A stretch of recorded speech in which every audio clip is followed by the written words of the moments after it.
Alam niyo naman, kapag may na-encounter tayo mga bagong ingredients, at least sa aking experience, talagang na-excite ako.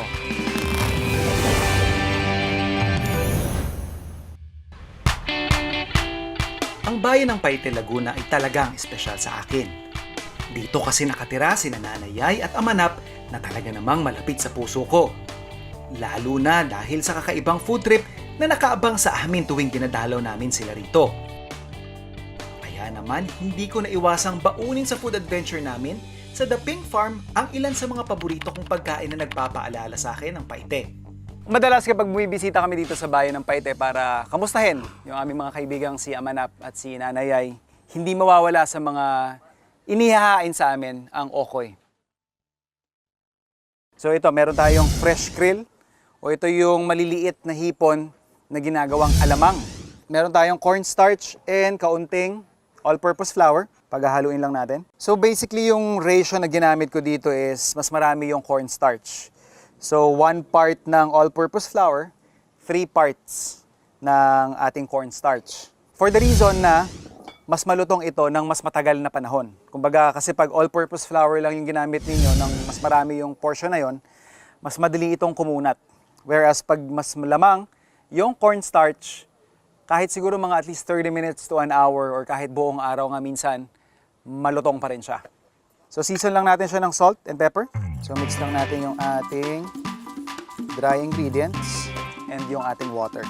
Pwede kayo actually maglagay din ng itlog.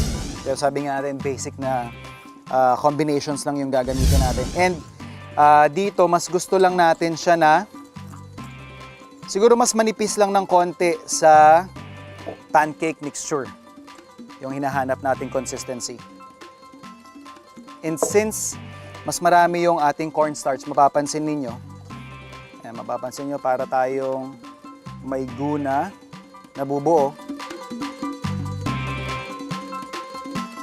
So, i-mix nyo lang na mas maigi para mas smooth yan. Nakita nyo, loose na yung batter natin. Hindi kagaya kanina na medyo buo-buo pa siya, nagka-clump pa. Kailangan ilagay na ninyo kaagad yung ating maliliit na hipon kasi pag hindi, magsiset sa ilalim yung cornstarch and then kailangan nyo na naman siyang i-agitate bago ilagay yung ating main ingredient.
So habang pinalalamig natin yung ating okoy, prepare muna tayo ng masarap na sawsawan. Simple lang, bawang at sili. Kung mas trip naman ninyo na walang anghang, or pwede rin kayong gumamit actually ng kahit sibuyas or luya, or actually kahit pipino. Or kung gusto nyo talagang may lasa, ginagawa ko minsan, yung katas ng atsara, hinahaluan ko ng konti pang suka, and then yung ginagawa kong dip. Hindi lang sa okoy, but sa iba pang mga pwedeng isawsaw. So, lagyan lang natin siya ng a bit generous amount of sugar after ng ating salt. And then, shake lang.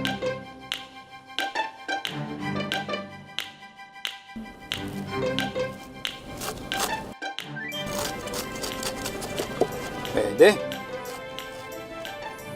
So, of course, hindi ito yung normal way of siguro siniserve or hindi siya kinakat. Pero siguro just blast from the past lang din para medyo mas familiar sa henerasyon namin.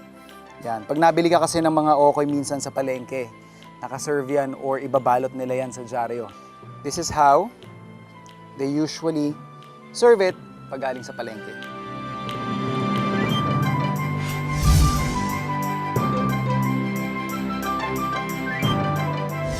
Bago natin ihalo sa kanin, taste test muna.